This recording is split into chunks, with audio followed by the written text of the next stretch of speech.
Guys আপনাদেরকে একটা video দিয়েছিলাম মিনি পুকুরে সবজি আর মাছ ধোয়ার। তো সবজি মাছ ধোয়ার পরে কিন্তু রান্নাটাও একদম কমপ্লিট। এখন আমি খেতে বসবো। আর এই যে মাছের মাথাটা আমি নিচ্ছি। এবার ভাবছেন তো মাছের মাথাটা আমি কেন নিচ্ছি, এটা আমার হাজবেন্ডের জন্য কেন রেখে দেইনি? শুনেন তাহলে। আমার হাজবেন্ড কখনো কোনো মাছের মাথা খায় না। সব মাছের মাথা আমিই খাই। কারণ ও হয়তো বা মাছের মাথা খাওয়া শিখে নেয়, এরকম কিছু একটা হবে। ও একদম পছন্দ করে না মাছের মাথা খাওয়া, বাট আমি অনেক বেশি পছন্দ করি মাছের মাথা খাওয়া। কারণ আমার মা আমাকে সারা জীবন বড় বড় মাছের মাথা খাইয়েছে। এটার কারণও আপনাদেরকে বলি, সেটা হলো সবসময় আমরা যখন ভাই বোনেরা ভাত খেতে বসতাম আমার মা বলতো কি মেয়েরা শ্বশুরবাড়ি যে মাছের মাথা খেতে পারে না। তো এর জন্য আমার মা সবসময় বড় মাছের মাথাটা আমার প্লেটে দিত।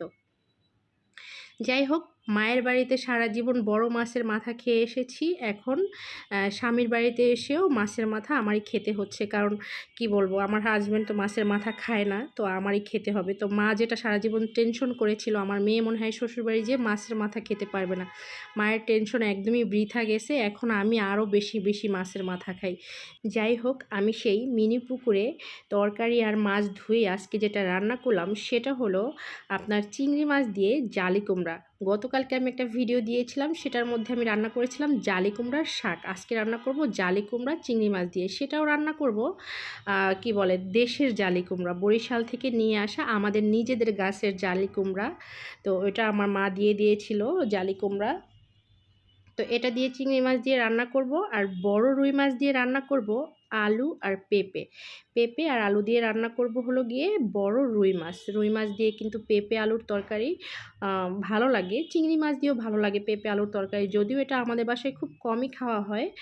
সবজিটা আসলে একটু কম খাওয়া হয় কারণ এটা রান্নার ভয়ে, কোটার ভয়ে। যাই হোক, আমি মাছ মাংস বেশি রান্না করি, যেটা খুবই শর্টকাট। আর এই যে মশলাটাকে কষিয়ে নিচ্ছি, এটা দিয়ে রান্না হবে পেঁপে আলু আর রুই মাছ দিয়ে। পেঁপেটাও কিন্তু আমি বরিশাল থেকে নিয়ে এসেছি, কারণ বরিশাল থেকে আসার পরে, বাড়ি থেকে আসার পরে আমার কয়েকদিন বাজার করতে হয় না, তরকারি সবজি এগুলো কিনতে হয় না, কারণ এগুলো মা দিয়ে দেয়। প্লাস হলো আমার মা যখন আসে বা অন্য কেউ আসে ওরাও তখন নিয়ে আসে। আসার পরে দেখা যায় 2-3 দিন 4 দিন আমার কোনো সবজি তরকারি এগুলো কোনো কিছুই কিনতে হয় না। যাই হোক, তো এই যে রান্না হচ্ছে পেঁপে আলু দিয়ে রুই মাছের তরকারি। মাছগুলাকে কিন্তু আমি একদম সুন্দর করে ভেজে নিয়েছিলাম, কারণ আমি সব ধরনের মাছই আসলে ভেজে রান্না করি, এটা বেশি মজার হয়। আর বড় মাছ দিয়ে যে কোনো তরকারি আসলে মজা হয়। আর বড় মাছ ভুনা করলে তো অবশ্যই মজা লাগে, আর তরকারি দিয়ে রান্না করলেও সেটাও আসলে খেতে ভালো লাগে। এই যে রান্না হয়ে গেল আমার জালি কুমড়ো দিয়ে চিংড়ি মাছ, আর হলো রুই মাছ দিয়ে কি বলে পেঁপে আলুর তরকারি। তরকারিটা আসলে একটু বেশি করে রান্না করার কারণেই 2টা বাটিতে তুলে নিয়েছিলাম, কারণ তরকারিটা একটু বেশিই ছিল। সবাই ভালো থাকবেন, সুস্থ থাকবেন, সবার জন্য অনেক অনেক ভালোবাসা।